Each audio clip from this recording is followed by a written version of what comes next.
Also joining us this afternoon, we've got journalist Malu Mangahas, co-convener of the Right to Know Right Now Coalition, or R2KRN. Hi Malu, good afternoon. Hi Malu. Good afternoon, ladies and gentlemen. Kala ni Ed, naiwan na siya. Gentleman ba yan? Sige, gentleman talaga yan. Kawawa ko yan sa PCIJ eh. Saka si Ami kaklase ko mula kinder eh, di ba? Ay, sorry. Full disclosure. Okay, so go. Boss ko simula dati sa PCIJ. Oo nga. Napakinggan ko yung kwentuhan kay Ombudsman Boying. Binasa mo, Ed? Ayun, so you were listening. You were listening Okay. to the discussion kanina with Boying about the SALN memorandum. Di ba, the SALNs have always been one of the primary objectives of the Right to Know Right Now coalition and the PCIJ in collecting the SALNs. What do you think of the memorandum na inisyo kahapon, yung memorandum number 3? I think it's a movement forward slightly. Parang konting bukas ng pinto. Pero parang tingin ko, pwede pa sanang better yung version ng memorandum. Ang parang okay na, nagkakasundo tayo yung reasonable cost, ang photocopying, at merong parang pagpayag, yung redacted, yung apat na info, no? Yung mga anak below 18, address, signature, and ID. Sa tingin ko lang, medyo malabo yung pagkakalatag niya ng exceptions. Meaning, SALN disclosure may not be allowed kung mali yung repository o napadalan mong opisina. Wala yung SALN, kaya hindi maibibigay. Hindi kung wala, di dapat usigin yung government official na hindi nag-file, di ba? Meron kang malicious intent or may mischief sa iyong pagpa-file, fictitious person ka, or may extortion kang gustong angulo, o may history ka na dati na nabigyan ka ng SALN, medyo palpak yung paggagamit mo. Ang tingin ko lang doon, parang nagbibigay ng excuse for non-disclosure or to avoid disclosure kasi ang nasa EO2, yung FOI in the executive branch as well as mga FOI manuals, as well as itong SALN Law 6713, mandatory yung release tsaka ministerial lang ang trabaho ng mga agencies sa paglalabas ng SALN. Worried ako dun sa sinabi din ninyo kanina pinag-usapan yung bakit ang media kailangan mag-submit ng mga final output. And kanina sabi ni Ombudsman, pati research materials I think pwedeng give them the link, di ba? Whether audio, video, or print yan. Yeah. Ang problema lang doon is, should we be doing research for government? Kasi di ba dapat meron din silang scan ng mga issue.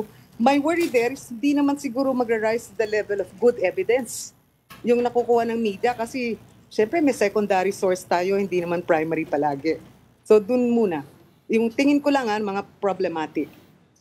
Isa pang problematic, hindi nalagay o nakalimutan nila yung relatives in government na data. Tapos sa SALN, kung tinignan mo, Ed, may business interest and financial connections. Pero relatives in government would be up to 4th degree of consanguinity and affinity. Hanggang balae, bilas, lolo, lola, pamangkin. Doon kasi pwede mag-establish nung layunin ng SALN na silipin ang conflict of interest, unexplained wealth, ill-gotten wealth, at saka parang corruption, yung using public office for public gain. Pag wala yun, nalapat din sa business interest and financial connections, parang nakalimutan ba ng ombudsman ilagay yung relatives nasa SALN filing yata yun, requirement. Pero sa memo nila, nasa requirement yun. Oo nga, nandun dapat yun sa page 2. Pero dapat sana nilagay nila kasi this is a learning moment for all of us. Hindi yung form yata ng SALN nandun Yung form ng SALN nandun yun. Oo nga. Pero nilagay kasi nila yung lahat ng iba pang data fields Except sa ngayon, sa panahon ng corruption, di ba sinasabi nga yung mga mag-asawa o may congressman na relative, critical data yon kasi connecting data siya sa iba pa kontrata o negosyo. Yun. Well, the other thing I think, Malu, that's important to point out is people get the misimpression, I think, na tapos na ang usapan dahil naglabasan ng memorandum ng ombudsman reversing the earlier Martires memorandum. Pero that's only for the ombudsman, which is a custodian of the SALN ng Constitutional Commission and yung president and vice president. Well, salary grade 27 o senior level, senior grade public officials and star rank officers. At tapos ang Civil Service Commission doon sa ibang mga local government officials down the line rank and file. ang Deputy Ombudsman for Luzon, Visayas, Mindanao, Governors, Mayors, etc. So ibig sabihin, yung ibang repositories, House, Senate, Supreme Court Clerk, Clerk's Supreme Court, Court. Civil Service Commission, tapos yung apat yung Ombudsman, Central, at saka yung 3 field. Yeah. At of course, Office of the President. So, iba-iba siya, pero I think the ruling should apply to all kasi if cases are filed, Ombudsman pa rin ang maghahabol sa mga matataas na grado ng pamahalaan. Pero I suppose yun ang next step eh. I mean, how do you get the Supreme Court, for example, to release SALENs? Yun ang sinabi nga ni Boying, di ba? Sa totoo lang, parang naging kalat kasi parang ministerial na nga ang intensyon ng batas eh. Kumbaga, may request, ilabas ninyo. Over the years, and Ed knows this, di ba? Iba-ibang ombudsman, sabi ni Ombudsman Boying, 6 na yan, ano? Nung panahon ni Mercy Gutierrez, actually, nakakakuha lahat tayo ng SALN. Di ba? Yung eksaktong dokumento. Nung panahon ni Justice Conchita Carpio Morales, nakakakuha pa rin tayo, although binaba niya sa Luzon, Visayas, Mindanao. Nung panahon ni Ombudsman Martires, talagang naging drought ang paglabas ng SALN. Ang difficulty natin dito, parang iba-iba yung timpla ng mga ombudsman. If you were to ask me, sana kung talagang ang slogan nila ay transparency, ini-stretch na yung pag-celebrate ng karapatan ng mga mamamayan kasi, palagay ko, acid test. Palabasin ng SALN ng Pangulo, ng Pangalawang Pangulo, at ng Ombudsman. Di ba? Para may magandang halimbawa. Yun na nga, nangako na nga sila eh. Hintay na lang natin mangyari. Alam mo, Malu, ang problema, nauna yung Supreme Court kasi, no? Unang-una Supreme Court na nagbawal nung SALN eh. Kaya nagsunod lahat eh. Dati yung Kaya Senate, hindi natin we have to ask ngayon ang Supreme Court kung willing na sila to lift their own restriction. Correct. Sila yung unang-unang gumawa niyan eh. Yung ginawa ng Supreme Court, mahigpit na procedures, yung parang tipong ilang ID, kailangan Alam, hindi mo makuha. Pero ang Senate, dati bukas yung actual SALN. I know. Ang House ang pinakagipit, di ba? Yung parang tipong pinakamaramot. Yung numbers, pero naglalabas pa rin sila. Pero reaches to poorest. Ang problema doon, the numbers don't tell you much eh. Kasi pwedeng magulo lang yung mga tao na yung pinakamayayaman, baka kaduda-duda. Bakit yumaman ng ganyan? Pero hindi naman yun yung sikreto ng SALN eh. Baka pwedeng ma-justify yung net worth na malaki. Na ngayon, nung ginagawa yun ng House at yung Supreme Court, gano'n na rin, tapos yung memo ni Ombudsman Martires, sumunod na rin ng Senate. At ang Malacanang, so parang nagkakawaan na gipitin ng SALN. Kaya mag-uusap-usap daw sila, yan ang sabi ni Boying kanina. Makakausapin daw niya yung ibang mga anong yan, yung mga bodies na yan, anong magagawa nila. Kakausapin pa ibang constitutional agencies. Tapos also, possible lang daw for us to ask for yung SALNs as far back as 2016. Pero ang alam ko, dapat na-file na yon, hindi ba? Because it's a constitutional requirement. Kasi kaya hindi pwedeng reason yun sa exceptions yan dahil the SALN is not available. Ibig sabihin, may problema ko dun sa official na yon. Dapat habulin. May penalty, however, pagka kunyari meron kang misuse or misinformation na binatay sa SALN, pwede kang kasuhan.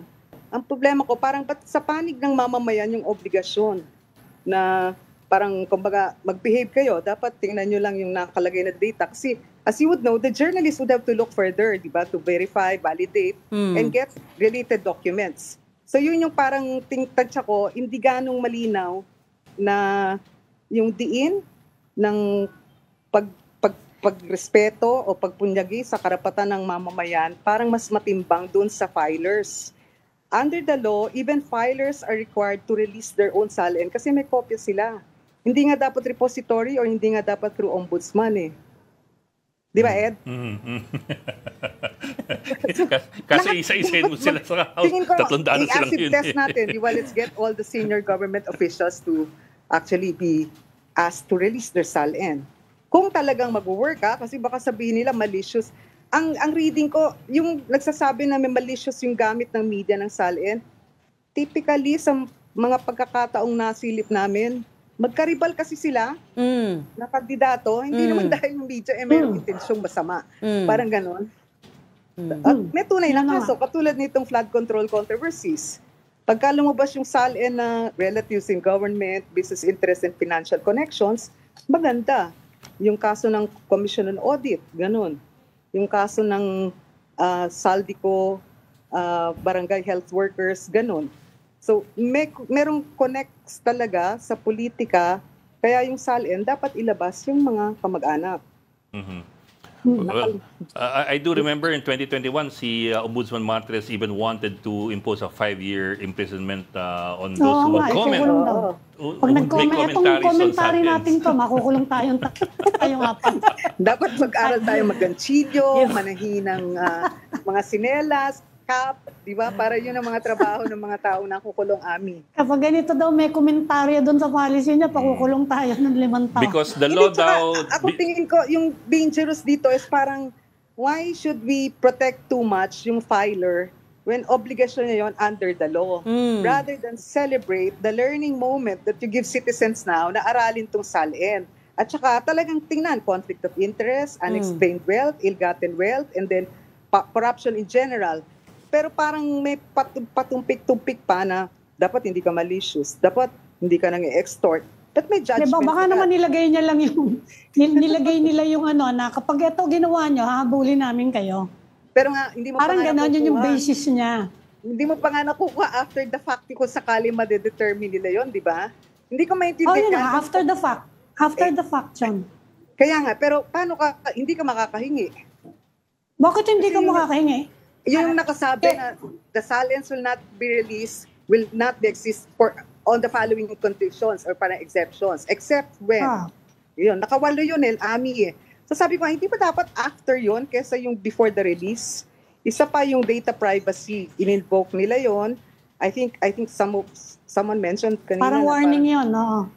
Warning yun, pero public office is a public trust, di ba, na-mention nyo kanina? Hindi ko alam, sa journalism or even sa public policy review, hindi naman dapat mag-claim ng absolute privacy ang government officials. Di ba? Kasi nga, kaya nga kayo taong gobyerno eh. Pero, meron ding sensitive personal info. Pero hindi lahat private yung data ng public officials. Yun yung medyo tingin ko, general niya na balansin daw ang right to information at right to privacy of data. So, hindi naman lahat. Privacy dapat. Sabi ng National Privacy Commission, hindi dapat subterfuge o panaklong ang SALN kung meron kang ginagawang hindi maayos. As you said, Magulo ba? naming conditions. As you said, the burden of proof is on us ulit. But we will leave that there. We didn't get a chance to talk to you about the flood control. Story niyo eh. Pero we'll have you back to lang another time. That was Malu Mangahas, co-convene. Meron pa kami pang-anim na report namin yun eh. Meron pa kaming tinitingnan na iba pang kumpanya. We're drilling down the data to the lowest level, municipal, city, provincial. And then across all infra. Perfect. We'll have you back to talk about that pag na-publish na. That was Malu Mangahas, co-convener of the Right to Know Right Now Coalition or R2KRN. Thanks for joining us today. Thank you. Thanks, Malu.